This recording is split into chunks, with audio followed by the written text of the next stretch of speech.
کاروباری منصوبوں میں براہ راست یا بالواسطہ طور پر ملوث ہو، اور نہ ہی یہ کارپوریٹ ایگریکلچر فارمنگ کے لیے کسی ریاستی اراضی کا دعویٰ کر سکتی ہے۔ سنگل بینچ نے کارپوریٹ فارمنگ کے لیے زمین فوج کے حوالے نہ کرنے کا حکم دیتے ہوئے جواب دہندگان کو 9 مئی تک رپورٹ پیش کرنے کا حکم دیا تھا۔ درخواست میں نگران حکومت کے اراضی حوالے کرنے کا فیصلہ لینے کے اختیار پر بھی سوال اٹھایا گیا تھا کہ نگران حکومت جو الیکشن کروانے کے لیے آتی ہے وہ اتنے بڑے فیصلے کیسے لے سکتی ہے جو کہ صرف ایک منتخب حکومت کا اختیار ہے۔ تو یہ جو محسن نقوی کی نگران حکومت ہے یہ سارا کچھ کیسے کر رہی ہے۔ اس میں یہ بھی کہا گیا تھا کہ زمین کا مبینہ طور پر حوالے کرنا پبلک ٹرسٹ کے نظریے کی بھی خلاف ورزی ہے۔ حکومت بعض قدرتی وسائل کے تحفظ کی ذمہ دار ہے اور انہیں من مانے طور پر پرائیویٹ شہریوں کو نہیں دے سکتی۔ درخواست گزار نے یہ بھی استدلال کیا تھا کہ پاکستان آرمی ایکٹ 1952 میں ایسی کوئی شک موجود نہیں ہے جو ادارے کو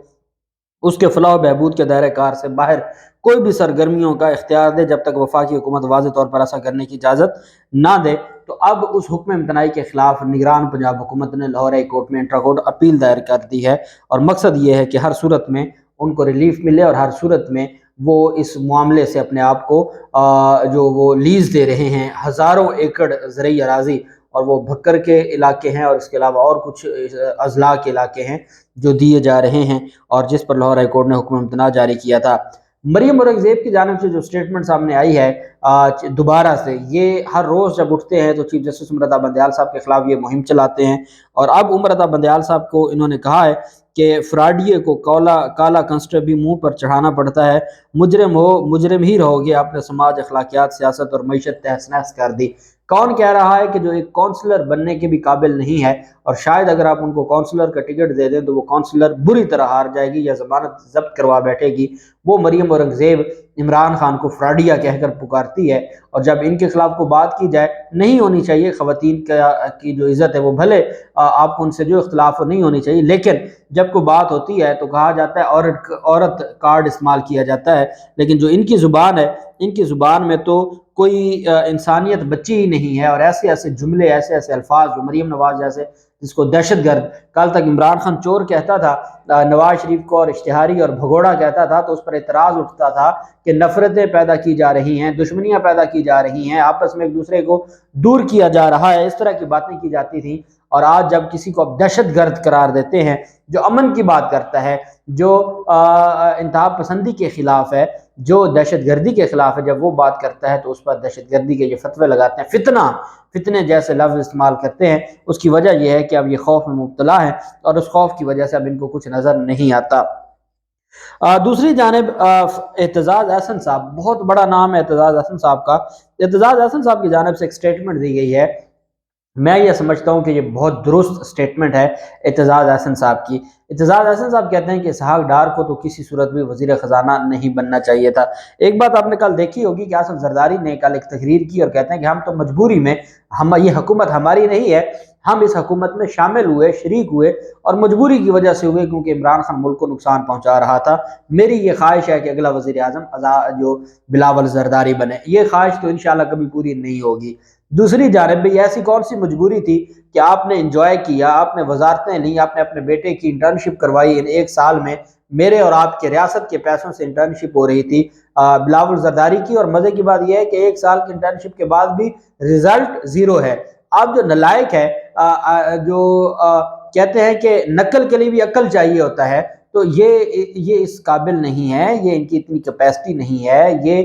لوگ کبھی انہوں نے نہ کوئی سیاست کی ہے، نہ عوامی سیاست میں یہ گئے ہیں، نہ ان کو عوام کا کوئی پتہ ہے، یہ تو تصویریں بنانے جاتے ہیں واپس آ جاتے ہیں، یہ نہیں کر سکتے سیاست، یہ لیڈر بن نہیں سکتے۔ آپ بھلے جتنا زور لگا لیں، لیکن وہ کہتے ہیں کہ جی ہمیں تو مجبوری میں اس حکومت میں لایا گیا۔ عوام کو آپ بے وقوف نہیں بنا سکتے، عوام کو پتہ ہے آپ کی کون سی مجبوری تھی، اور آپ کو ایسی کون سی مجبوری تھی کہ بے نظیر بھٹو کے ساتھ غیر اخلاقی برتاؤ کرنے والی جماعت کے ساتھ آپ جا کے بیٹھے، اور کل تک جن کے اوپر آپ الزام لگاتے تھے کہ وہ بے نظیر کے قاتل ہیں، ان کے ساتھ آپ جا بیٹھے، ایسی کون سی مجبوری تھی؟ اعتزاز احسن صاحب کہتے ہیں کہ اسحاق ڈار کو ذاتی طور پر وزیر خزانہ کا عہدہ نہیں سنبھالنا چاہیے، کوئی مجبوری نہیں تھی کہ اسحاق ڈار کو وزیر خزانہ کا عہدہ سنبھالنا تھا۔ کہتے ہیں کیونکہ اسحاق ڈار کے تمام کاروبار ملک سے باہر ہیں، جب ڈالر کی قدر میں اضافہ ہوتا ہے تو اسحاق ڈار کو اس کا کاروباری فائدہ ہوتا ہے۔ اعتزاز احسن صاحب نے مثال دی کہ جیسے ہمارے اوپر اربوں ڈالر کا قرضہ ہے، لیکن جیسے ڈالر مہنگا ہوتا ہے تو وہ اربوں روپے قرضے بھی بڑھ جاتے ہیں، جو ہم نے قرضے دینے ہیں وہ آٹومیٹکلی بڑھ جاتے ہیں۔ بالکل اسی طرح جن کے بیرون ملک کاروبار ہیں، جب یہاں پاکستان میں ڈالر کا ریٹ بڑھتا ہے تو ان کے کاروباروں میں اربوں روپے کا اور اضافہ ہوتا ہے، تو انہوں نے تو صرف ڈالر کا ریٹ بڑھا کے اربوں روپے ملک سے لوٹ لیے ہیں، باقی تو انہوں نے جو ملک کے ساتھ کیا ہے وہ کیا ہے، اور اربوں کی جو منی لانڈرنگ ہے وہ اپنی جگہ پر ہے۔ بالکل حقیقت ہے۔ اعتزاز احسن صاحب کہتے ہیں ایسے لوگوں کو کسی صورت بھی وزارت خزانہ کا عہدے پر نہیں بیٹھنا چاہیے تھا، اور ان کو خود ہی شرم کرنی چاہیے تھی۔ جبکہ آزاد کشمیر کے جو ممبران ہیں اسمبلی کے، لیجسلیٹو اسمبلی کے، ان کی ملاقات ہوئی، وہ پہنچے زمان پارک میں، پارلیمانی پارٹی کا اجلاس ہوا، 32 ممبران تھے پاکستان تحریک انصاف کے، صرف 11 ممبران اسمبلی وہ زمان پارک آئے اور باقی نہیں آئے۔ اب آپ اندازہ لگائیں اتنے بڑے پیمانے پر یہ 21 جو ممبران اسمبلی ہیں وہ لوٹے بن گئے، اور جن کو وزیر اعظم منتخب کیا گیا تھا وہ وزیر اعظم ہی جو ہے وہ ہر صورت میں وہ لوٹا بن گیا، اور اس نے پی ڈی ایم کا اپنے آپ کو وزیر اعظم ڈکلیئر کر دیا۔ اس میں ایک چیز آپ کو نظر آتی ہے کہ جی